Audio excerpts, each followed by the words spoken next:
I went to that parent-teacher meeting expecting to hear that my daughter was struggling.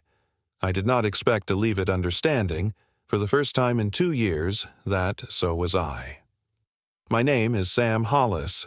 I'm 38, a widower, and the single father of a 9-year-old named Poppy who is smarter than me, braver than me, and, according to her report cards, deeply gifted at drawing horses and deeply uninterested in doing math while other people watch.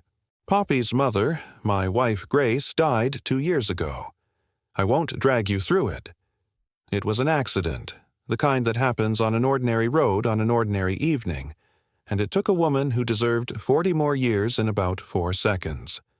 One day, I was a husband and a father. The next, I was a man standing in a hospital hallway being asked questions I had no business having to answer, and then I was a single dad, which is a job nobody trains you for and everybody has opinions about. I got through the first 2 years the way you get through anything you can't survive, by not thinking about it. I became extremely, professionally busy. I ran my contracting business hard. I kept Poppy fed, clothed, delivered to school, picked up on time, signed up for things. I became a logistics operation. I was, if I'm honest, an excellent manager of a 9-year-old and a terrible father to her, because managing a child and being present for one are not the same thing, and I'd chosen the one that let me avoid feeling anything. Let me give you a picture of what that looked like, because it looked, from the outside, like success. I had a color-coded calendar. I had Poppy's swim lessons and her orthodontist and her friends' birthdays all in one app with reminders. I meal prepped on Sundays. I never missed a pickup, never forgot a permission slip, never once let the ball drop on a single logistical thing. Grace's mother, who watched me like a hawk for signs of collapse, told everyone her son-in-law was a miracle, holding it all together, such a good father. I ran my dead wife's memory the way I ran a job site. I'd cleared her things out of the closet within 3 months because seeing them stopped the machine. I'd taken the photos down because Poppy would stare at them and get quiet, and then I'd get quiet, and the whole day would seize up. Efficient. I made our home efficient. I made grief so streamlined it practically disappeared. What I didn't understand, what it took a woman in a tiny chair to show me, was that you cannot streamline grief without streamlining the love it's made of. When I took Grace's photos down to keep the machine running, I didn't just remove the pain. I removed her. From the house, from the walls, from the space where my daughter could see her every day. I'd been so busy managing the missing that I'd accidentally finished the job the accident started. I'd made Grace gone. Everyone told me I was doing amazing. That's what people say to widowers who keep the trains running. Look at him, doing so well, so strong, such a good dad. They said it because the train's running let them off the hook. If Sam's fine, nobody has to worry about Sam. And I let them believe it, because being fine was easier than being seen. Poppy's school sent home a note asking me to come in for a meeting with her teacher.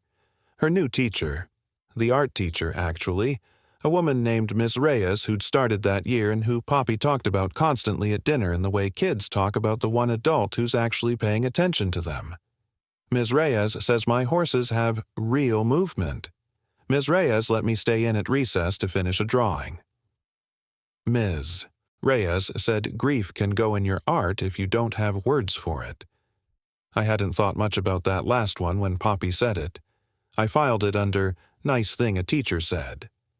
I actually remember the moment. Poppy said it over spaghetti, casually. Ms. Reyes said grief can go in your art if you don't have words for it. And I said, that's nice, eat your dinner. And I changed the subject because the word grief in my kitchen was like a live wire, and I'd gotten very good at not touching live wires. I didn't ask her what she'd drawn. I didn't ask her if she had grief that needed somewhere to go. I said, eat your dinner, and I reached for the escape the way I always did. I'd learn, at the meeting, how much I'd been missing by changing the subject every time my daughter tried in her 9-year-old way to tell me she was drowning. The note said the meeting was about Poppy's recent classwork. I assumed she was falling behind.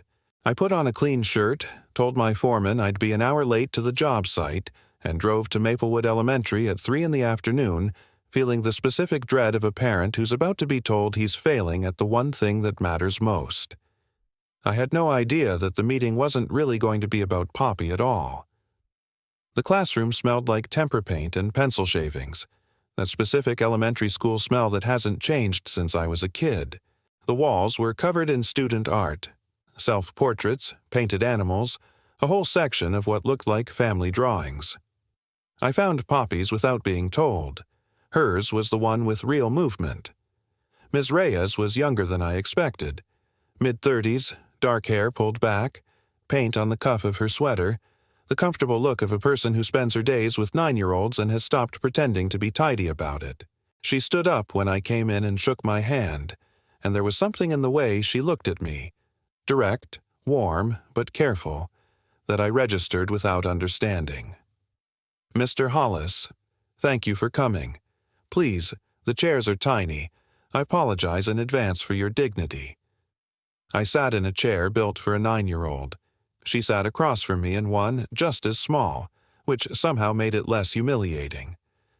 "Poppy's not in trouble," she said first, because she must have seen my face. "I want to say that right away. She's one of the brightest, kindest kids in my room. This isn't a bad news meeting." Some of the dread went out of me. "Okay, good. Then, but I did want to talk to you about her art," Ms. Reyes said, "because I think it's telling us something, and I don't think anyone else is in a position to hear it except you." She reached into a folder and laid out a series of Poppy's drawings on the tiny table between us. And I stopped breathing a little. They were beautiful. Poppy was genuinely talented, more than I'd let myself notice. And there it was again, the thing I hadn't let myself notice, the phrase that was becoming the refrain of my whole life. I hadn't let myself notice my own daughter's gift because noticing her art meant looking at her art, and looking at her art meant seeing what was in it, and what was in it was her mother, and her mother was the live wire I'd spent 2 years not touching. I'd praised her drawings 100 times without ever once actually looking at them. "That's great, Pops. Put it on the—" And I'd never finished the sentence because there was no "put it on the fridge" in a house where I'd taken everything of Grace's down. But it wasn't the skill that hit me now. It was the content. Drawing after drawing of a house, our house, with 3 figures in the yard. A man, a girl, and a woman with long hair standing slightly apart from them, up near the top of the page, sometimes with wings, sometimes just floating, always a little separated from the other 2.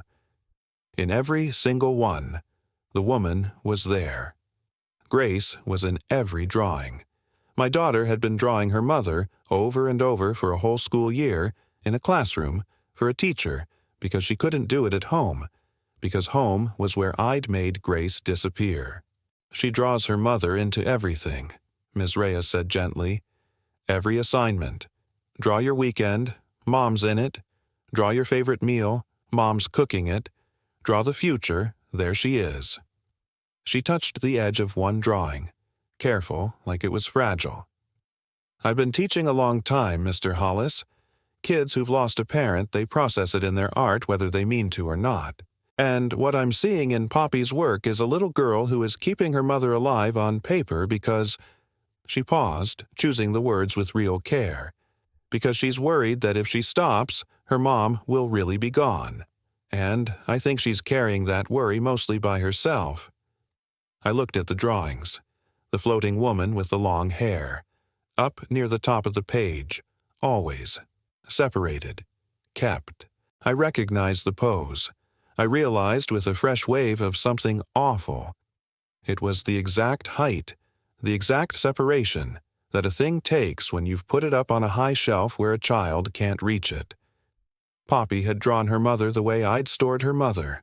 Up high, out of reach, present but untouchable. My daughter's art was a map of exactly what I'd done to our family, and I'd been too busy running to read it. "She doesn't talk about Grace," I said. My voice came out rougher than I meant. "At home. She never.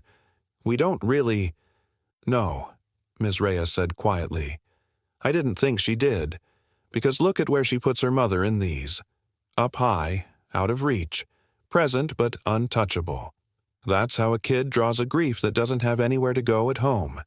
A grief she's not sure she's allowed to bring up. She met my eyes. Kids are careful, Mr. Hollis. They read us. If a child senses that talking about a lost parent makes the surviving parent shut down, they'll protect that parent by going silent. They'll take the whole weight of the missing themselves rather than risk hurting the one they have left. Poppy is grieving her mother alone, in crayon, because she loves you too much to make you sad. The tiny classroom was very quiet. I had come there braced to be told my daughter was falling behind in long division. Instead, a woman I'd met 4 minutes ago had just described, with devastating precision, the exact shape of the thing I'd been not thinking about for 2 years. My daughter was carrying her mother's death alone, because I'd made our home a place where you couldn't set it down. I didn't know, I said. It came out very small. I thought, she seemed okay. She's always okay. She keeps everything running. She's like me. She just... And then I stopped, because I'd heard my own sentence. She's like me. She keeps everything running. She's always okay. I taught her that. I taught her to be a logistics operation. I taught her that the way you survive losing your mother is to keep the trains running and tell everyone you're fine. She hadn't inherited my grief. She'd inherited my method of hiding from it. And she was 9.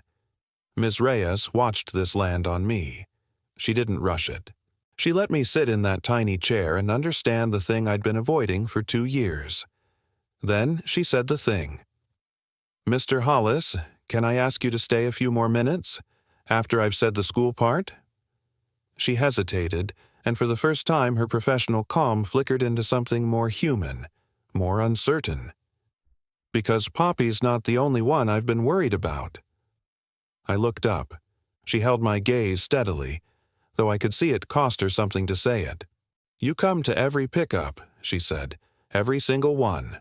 On time, dressed for work, polite to everyone, and you never once come inside. You wait at the fence. 2 years I've watched fathers and mothers drift into that classroom to see the art, to chat, to be part of it, and you stand at the fence like there's a line you're not allowed to cross.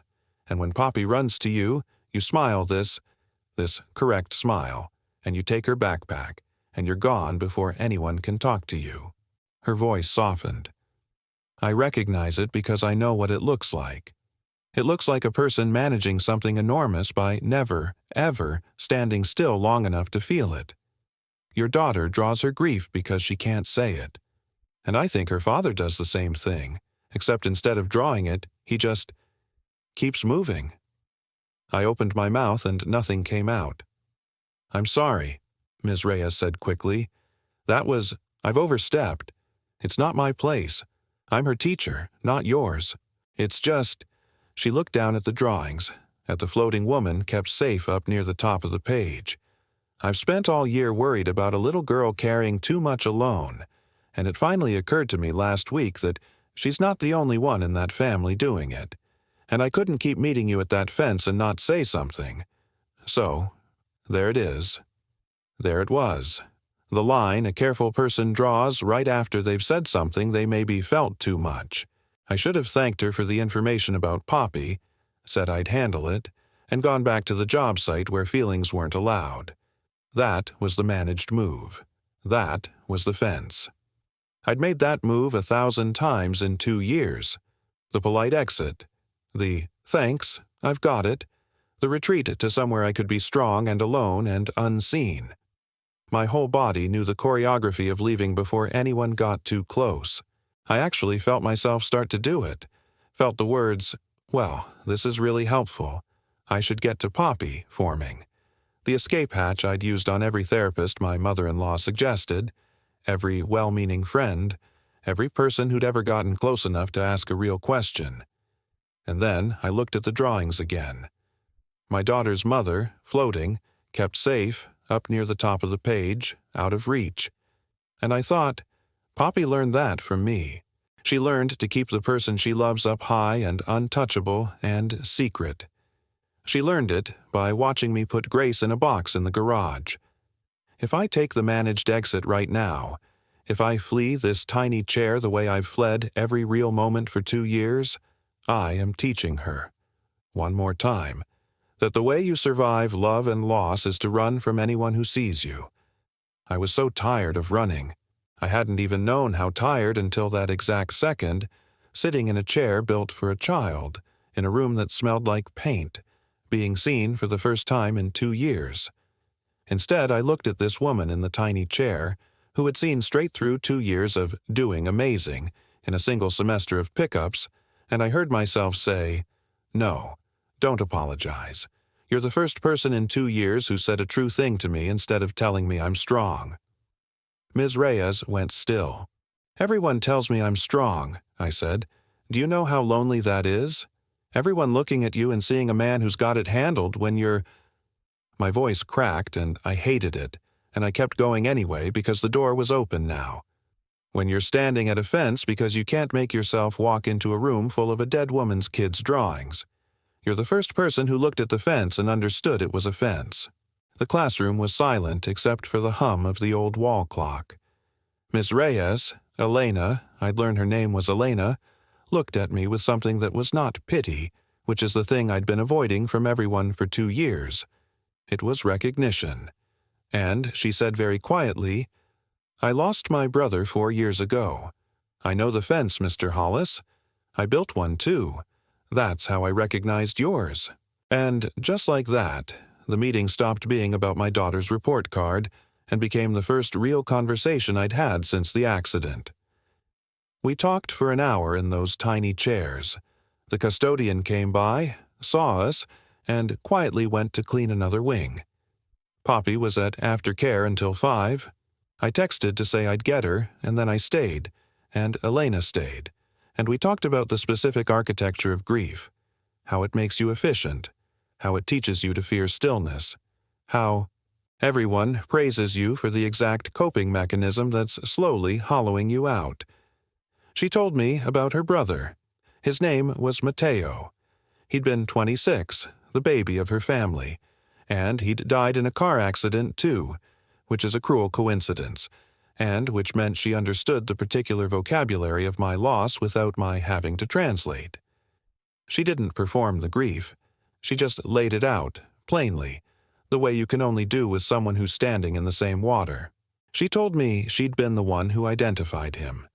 She told me her mother had never really recovered, that grief had aged her a decade in a year. She told me she'd become a workaholic after, that she'd taken this job partly because being surrounded by 25 9-year-olds all day left absolutely no room to sit with the fact that her brother was gone. "I recognized your fence," she said, "because I taught myself the exact same trick. Stay useful, stay moving. Be the one who helps, never the one who needs help. If you're always the strong one in the room, nobody ever asks how you're doing, and you never have to find out that the answer is not well." She turned one of Poppy's drawings over in her hands. "It works. That's the terrible thing about it. It works right up until you realize you've made yourself disappear. You've become so good at being needed that you've forgotten how to be known." "How do you stop?" I asked. I meant it as a real question, not rhetorical. I genuinely wanted the instructions, the way I wanted instructions for everything, because instructions were how a manager survived. "I don't fully know," she admitted, and I respected her more for not having a tidy answer. "I'm still figuring it out. 4 years and I'm still figuring it out. But I think it starts with letting one person see the fence. Just one. Saying it out loud to somebody so it stops being a secret you're keeping even from yourself." She looked at me. "You just did it, by the way. Just now. You told me the fence was a fence. That's more than I managed for the first 2 years after Mateo. I only started admitting mine out loud last year. To a grief counselor I sat outside in my car working up the nerve to see for 3 separate weeks before I made it through the door." "You? You sat in your car afraid to go in?" It surprised me. She seemed so composed, so certain. "Sam, the composed ones are always the ones sitting in the car." She smiled, a little sad. Composure isn't the absence of the fence. It's the fence, painted nicely. You of all people should know that. You've been the most composed man at that pickup fence for 2 years, and it's the loneliest I've ever seen a person look. I sat with that. The most composed man. The loneliest she'd ever seen a person look. Both true. I'd worked so hard to make the first one hide the second one, and this woman had seen straight through the paint in a single semester. I don't know how to be anything else, I said quietly. I've been the strong one so long, I don't know who I am underneath it. I'm scared that if I stop being the guy who handles everything, there's just nothing there. That I hollowed myself out and strong is the only thing holding the shape. Elena reached across the tiny table and, very briefly, touched the back of my hand. Not romantic. Just human. The first human touch I'd let myself feel in 2 years, that wasn't my daughter's. There's something there, she said. I've been looking at it for an hour. It's a man who drove to a school expecting to be told he's failing, and instead of running when a stranger showed him his own grief, he stayed. You stayed, Sam. That's who's under the strong. Someone brave enough to stay for the hard part. That's not nothing. That's the whole thing. I looked at the drawings still spread on the table. My daughter's floating, kept safe mother. What do I do about Poppy? I said. Tell me the real thing, not the school thing. Elena gathered the drawings gently and handed them to me. Take these home. Put them somewhere real. Not hidden, not shrined. Just up, on the fridge, on the wall, where Grace is allowed to be part of the house again. And then tell Poppy you love the way she draws her mom. Say Grace's name first so she knows she's allowed to.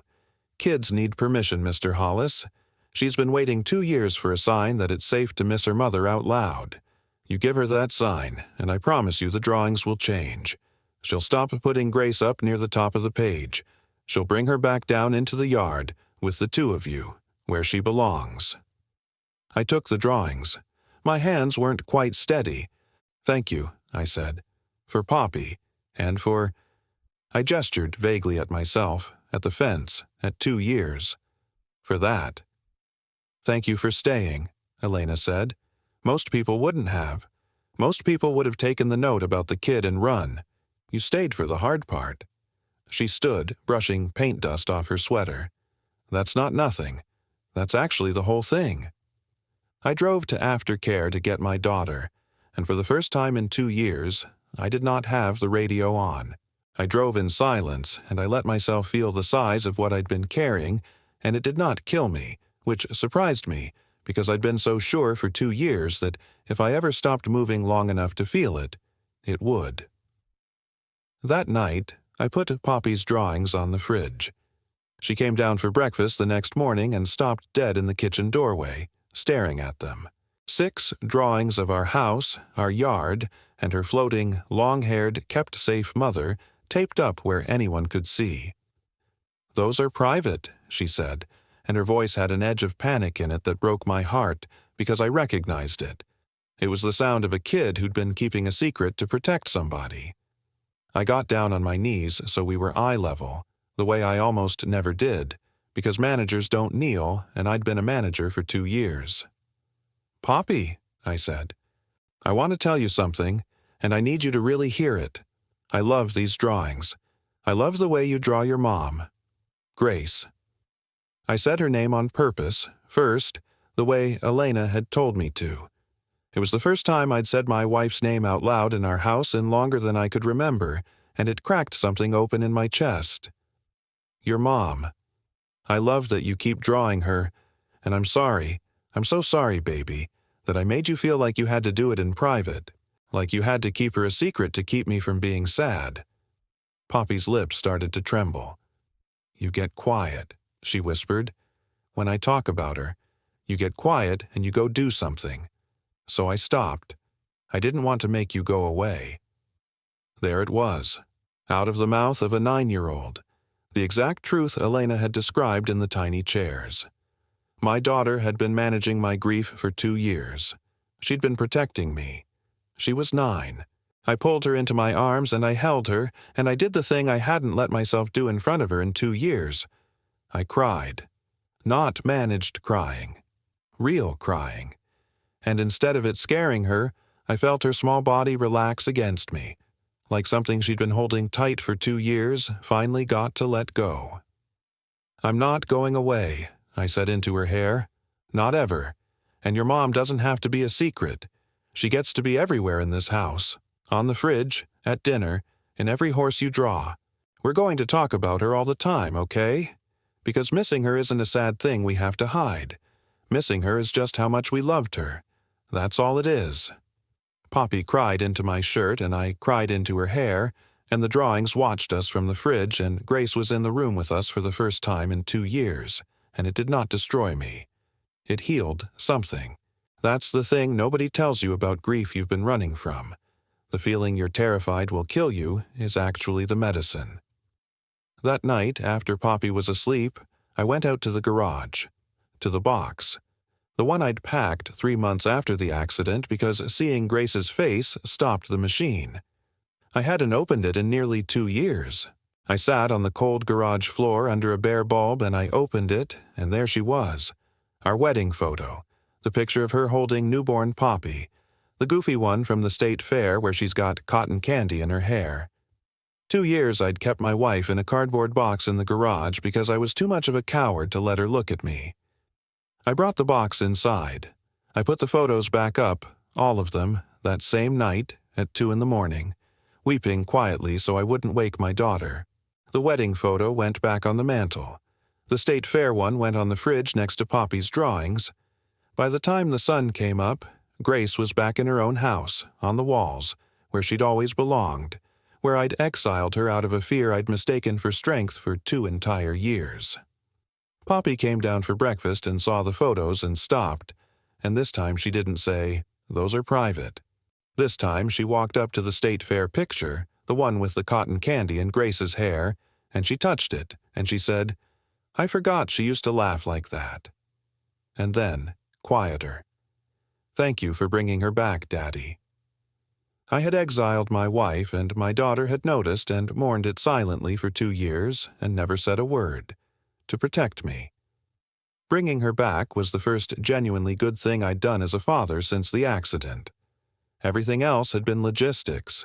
Within a month, Elena was right about the drawings. Grace came down off the top of the page. Poppy started drawing all 3 of us in the yard together. Mom back down on the grass where she belonged, no wings, just present. The floating stopped. My daughter had put her mother down out of reach because she thought she had to carry her alone. The second she knew she didn't, she brought her home. I'd like to tell you I asked Elena to coffee the next week, cleanly and bravely. I didn't, because there was a complication, and the complication was that she was my daughter's teacher, and I was not going to be the widower who turned a parent-teacher meeting into something the whole school would whisper about. And I especially wasn't going to do anything that could touch Poppy, who now loved that classroom, who'd finally found the one adult besides me who let her feel her mother out loud.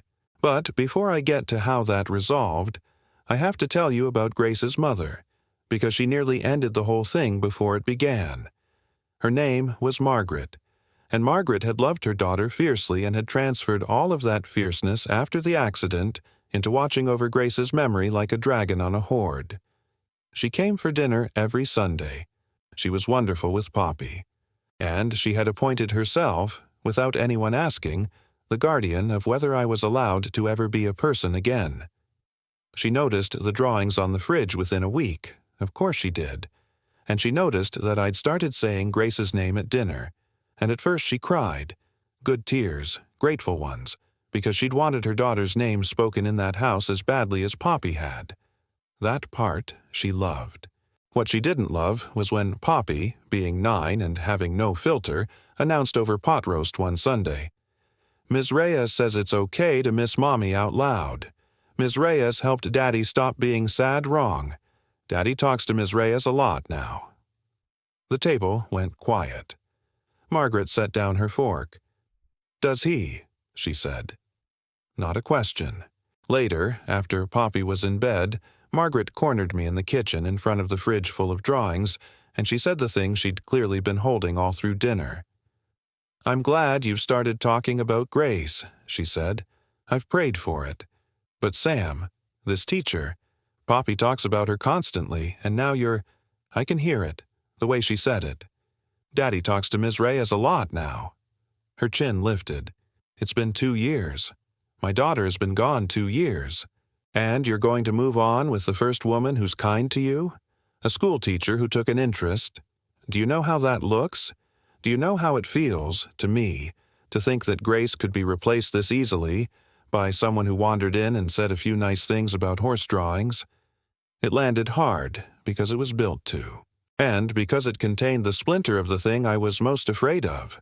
That I was weak, that I was replacing Grace, that 2 years of strength had actually just been a dam, and Elena was the first crack, and now everything was going to pour out cheap and fast.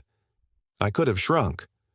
2 years of practice at making everyone else's grief comfortable, I could have apologized, promised nothing was happening, sworn off the one person who'd seen me. Instead, I looked at Margaret, and I looked at the drawings on the fridge. Grace coming down off the top of the page, and I said something I'd never have had the courage to say before the tiny chairs. "Margaret, I need you to hear me. That woman did not replace Grace. That woman gave Grace back to this house." I gestured at the fridge. 2 years, those drawings were hidden in a folder in Poppy's backpack because our daughter thought she had to keep her own mother a secret to protect me. 2 years, I had Grace's photos in a box in the garage because I was too much of a coward to look at them. Elena Reyes looked at me across a table of tiny chairs and told me my daughter was grieving alone. And she was right, and because she was brave enough to say it, Grace is on my fridge and at my dinner table and in my daughter's mouth again for the first time since the accident. That's not replacing Grace. That's the opposite. That's the first true honoring of Grace this family has managed in 2 years. Margaret's eyes filled. "And I'll tell you something else," I said, gentler now, because I could see the fear under the fierceness. "Nothing has happened. She's Poppy's teacher. I've been so careful you could bounce a coin off it. But I won't stand here and let you tell me I'm not allowed to ever feel anything again, or that feeling something means I loved Grace less. I loved your daughter with everything I had. I will love her until I die. And Grace, the real Grace, the one you and I both actually knew, would be furious, Margaret. Furious at the idea of me building a fence around my own heart for the rest of my life and calling it loyalty to her. She'd have hated it. You know she would." Margaret sat down slowly at the kitchen table. She was quiet for a long time. Then she said in a small voice, "She would have hated it.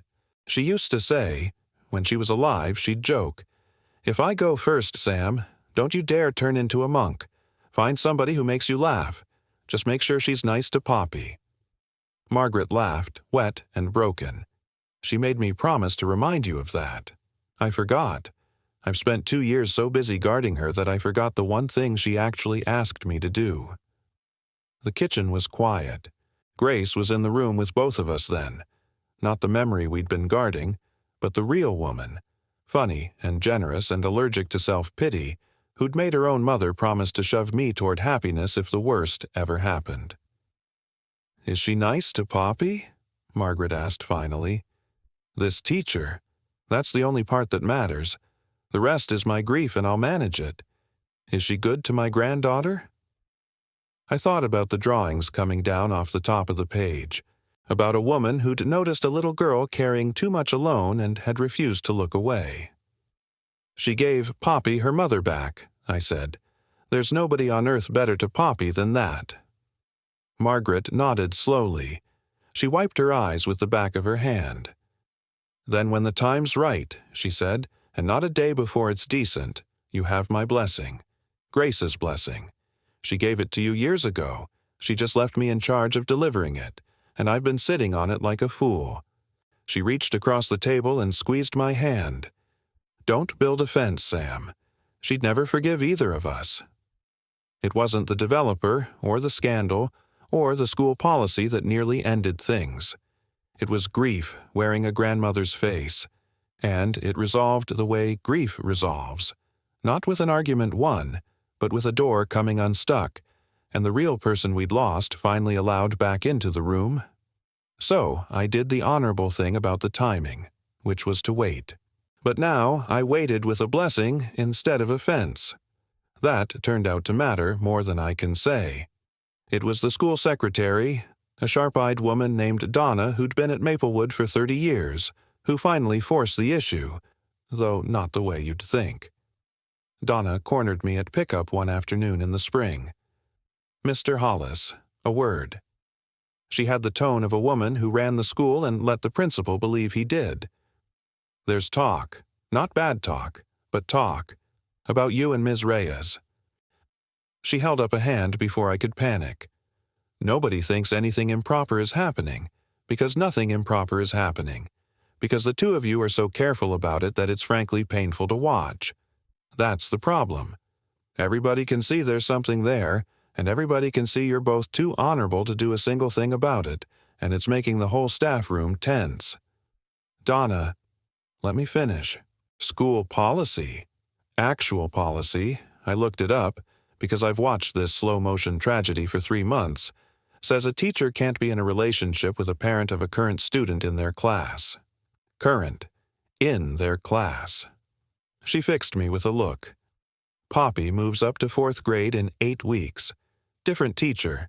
Miss Reyes teaches art to every grade, but Poppy won't be her homeroom or her assessed student anymore. The conflict of interest ends in 8 weeks. She patted my arm.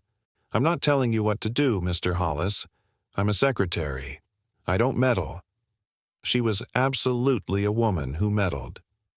"I'm just telling you that the thing you both think is impossible has an expiration date of 8 weeks, and I'd hate to see 2 people who've each been through what you've each been through waste the summer being noble about a rule that won't even apply anymore."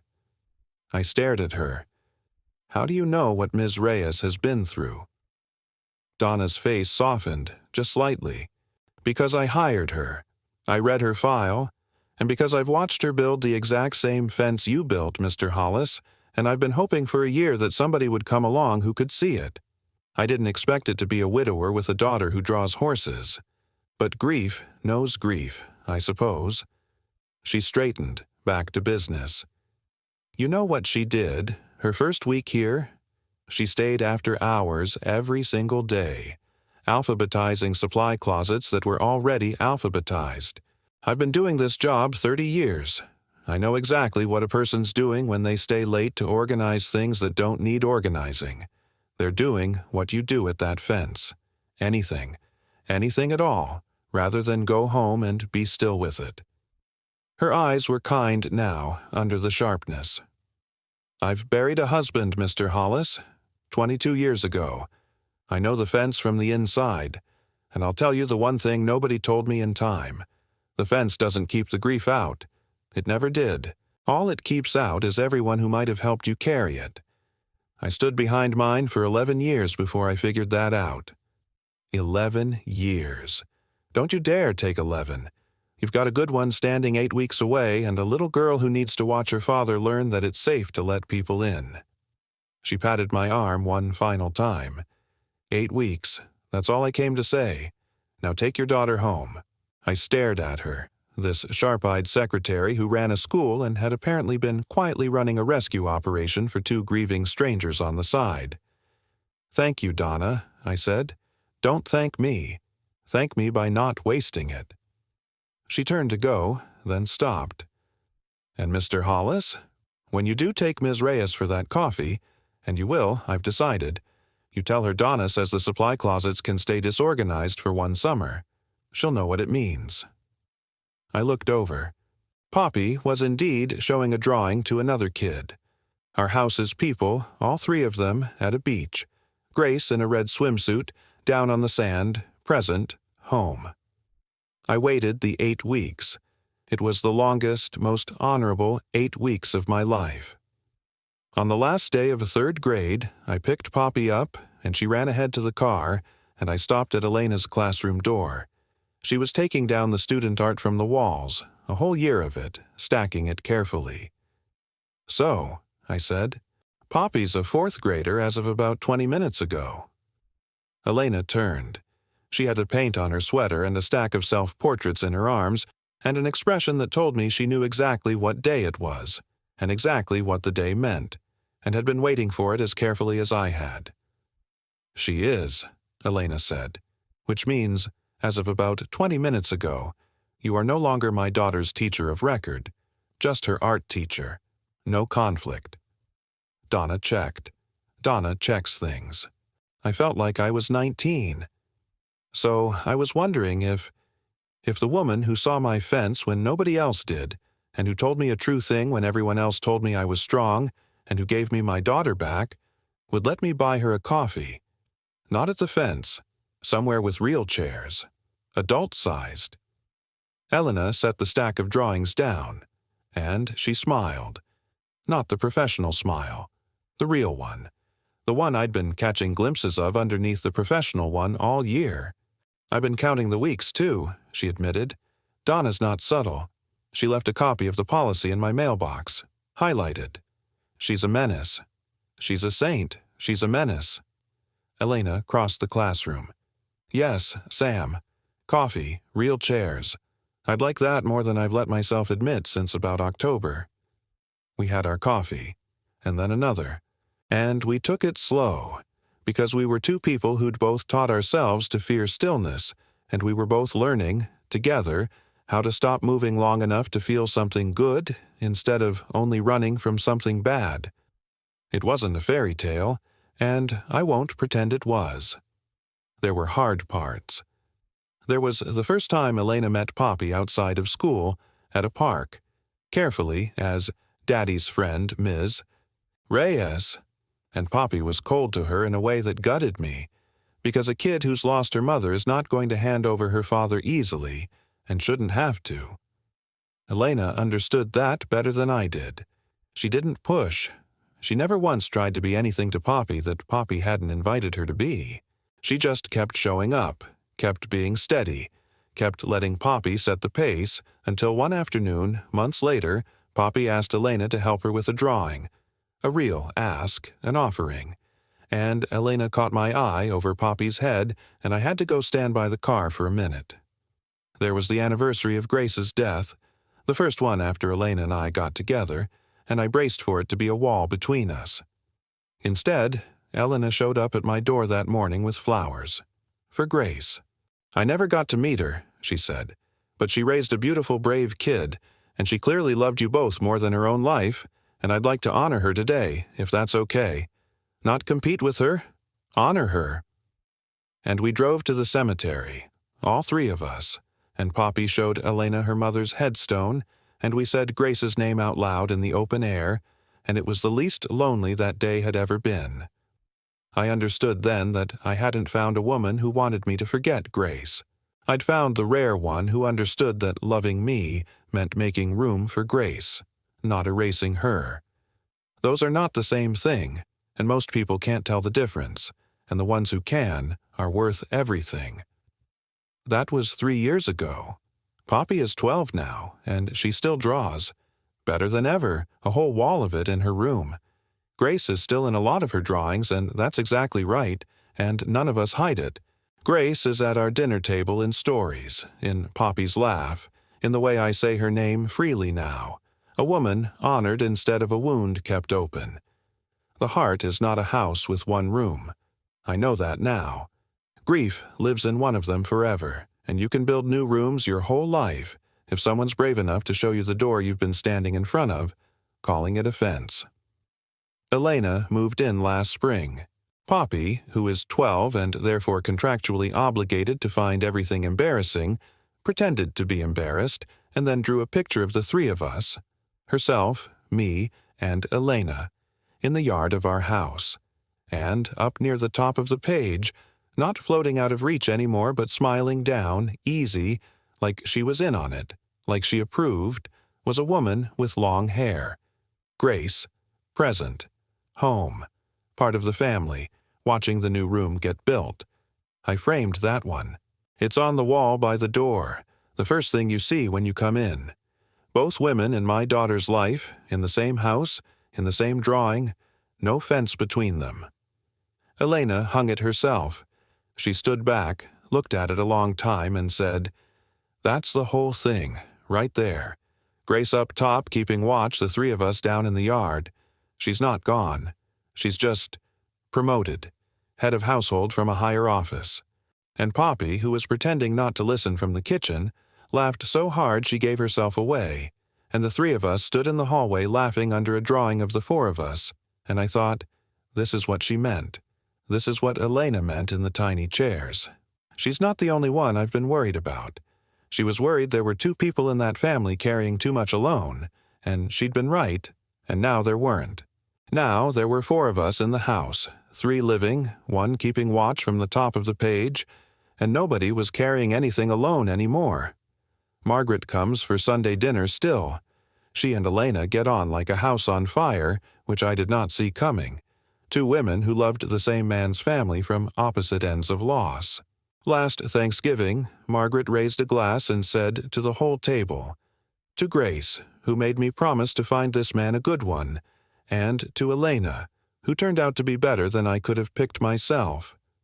And Elena cried, and Poppy cried, and I had to leave the room, and Grace watched the whole thing from the wall by the door, present, home, promoted. Sometimes, at pickup, Elena still teaches art, Poppy's still at the school. I'll catch her across the playground, paint on her sleeve, and she'll catch me, and we'll both remember the tiny chairs and the fence and the true thing she was brave enough to say. And I'll think about how close I came to taking the note about my kid and running. How close I came to staying at the fence forever. How close my daughter came to spending her whole childhood keeping her mother a secret to protect a father too scared to grieve. "She's not the only one I've been worried about," she said. She was right. She was worried about two of us.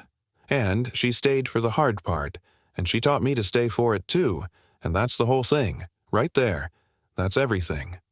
So tell me, what would you have done if you went in expecting bad news about your child, and instead someone gently held up a mirror and showed you the grief you'd been running from? Would you have taken the information and fled to somewhere safe?